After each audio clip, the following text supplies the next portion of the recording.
जय Shri Krishna YouTube channel moving trade के आपण मानकु स्वागत। ट्रेडर भाई मानकु मोर गुटे अनुरोध, स्टॉक मार्केट के पहला जानून सीखून तार परे चार्ट के देखी करी प्रैक्टिस करूँ, पेपर ट्रेड करूँ, तार परे रियल मनी रे ट्रेड करूँ जे किछि किछि प्रॉफिट बनै पारबे।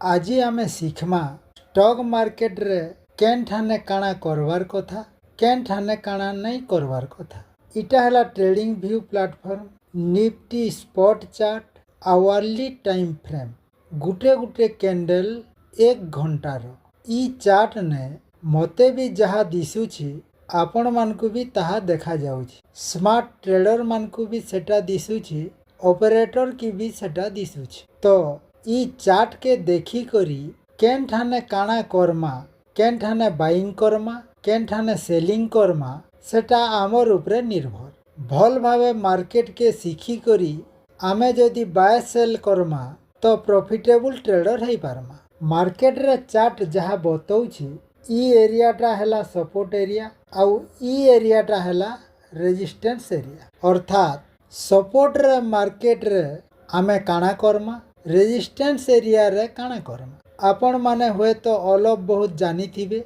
जेन माने नहीं जानी सेमानकर लागी सपोर्ट एरिया रे बाइंग करा जायसी, रेजिस्टेंस एरिया रे सेलिंग करा जायसी। चार्ट के देखी करी आमे जहा जानी पारुछु इठाने मार्केट लो लगई छे, मार्केट धीरे धीरे ऊपर के जाई छे, इठाने हाई लगई छे, तार परे मार्केट धीरे धीरे तल के आसी छे सपोर्ट एरिया के। चार्ट के टिके क्लीन कर देमा तो ई एरिया हैला सपोर्ट एरिया, ई एरिया हैला रेजिस्टेंस एरिया। तलू मार्केट ऊपर के गला फिर तल के आयला, ई जगह ने आमे काना करमा। रूल हिसाबे सपोर्ट एरिया रे बाइंग करा हेसी तो इठाने आमे बाइंग करवार कथा, भूल रे भी सेल नहीं करवार कथा। जदि आमे बाइंग करी थीता मार्केट देखुन केते ऊपर के जाइछि, 100% प्रॉफिट बुकिंग नहीं करी पारले भी 20-30% प्रॉफिट बुकिंग श्योर करी हेबा। जदि आमे सीखी करी मार्केट रे ट्रेडिंग करूछु, मार्केट फिर रेजिस्टेंस एरिया रु तल के आसी छे, इने गुटे ट्रेड मिलला, फिर तलु ऊपर के जाइछे,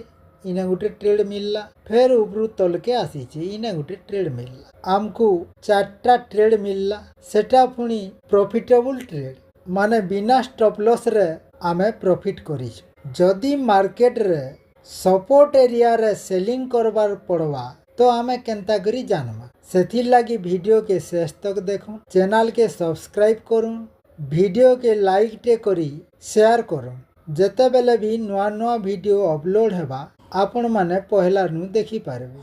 चार्ट के टिके क्लीन कर देमा, तलू ऊपर के मार्केट गला आमे जानी नहीं पारला, ऊपरू तल के मार्केट आयला आमे जानी नहीं पारला। जेते बेल के मार्केट सपोर्ट एरिया के आसला तो मार्केट इने रही गला। आमे प्रीवियस चार्ट के देखी करी ई सपोर्ट एरिया रे बाइंग करवार कथा। जेन माने रिस्की ट्रेडर से माने सपोर्ट एरिया के आसुमसार बाइंग करसन, और जेन माने टिके कन्फर्मेशन मिलले जे ट्रेड करसन से माने ई लेवल के आसले जे गुटे कैंडल बनी साला परे जे एंट्री नेसन। रिस्की ट्रेडर जेन ठाने प्रॉफिट बुकिंग करवा कन्फर्मेशन ट्रेडर बाने से ठाने ट्रेड एंट्री करबे।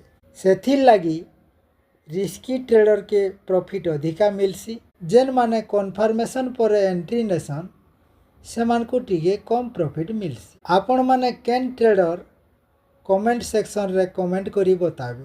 तो रेजिस्टेंस एरिया रे जदि आमे बाइंग करबार के जिमा इठाने केन कैंडल बनले आमे बाइंग करमा, रेजिस्टेंस एरिया रे केन कैंडल बनले बाइंग करा हेसी, केन कैंडल बनले सेलिंग करा हेसी जदि नहीं जानी पारुछन तो ई जगह रे ट्रेड नहीं करवाटा भल। सेंता सपोर्ट एरिया रे केन कैंडल बनले बाइंग करा हेसी, केन कैंडल बनले सेलिंग करा हेसी जदि नहीं जानी पारुछन तो ई जगह रे ट्रेड नहीं करबे। कैंडल स्टिक बाबद ने जानबार लगी जदि चाहुछन कमेंट सेक्शन रे कमेंट करूँ, केन कैंडल केन बनले काना करा हेसी से बाबद ने पूरा डिटेल भावे जानवा। ट्रेडर भाई मानकु आर थरे मने पके दउछे, पानी रे पहरा नहीं सीखी करी समुद्र भीतर के फीकी हेले जेंता हेसी। स्टॉक मार्केट के नहीं सीखी करी नहीं बुझी करी ट्रेडिंग कले लॉस हवाटा सुनिश्चित। Support area Canara resistance area Canara पूरा परफेक्टली जानवार लगी जदि चाहूचन चैनल के सब्सक्राइब करुन, वीडियो के लाइक करुन, शेयर करुन। स्टॉक मार्केट बाबद ने नुआ नुआ वीडियो बनावार लगी मते मोटिवेशन मिलवा। रहूछे। जय हिंद।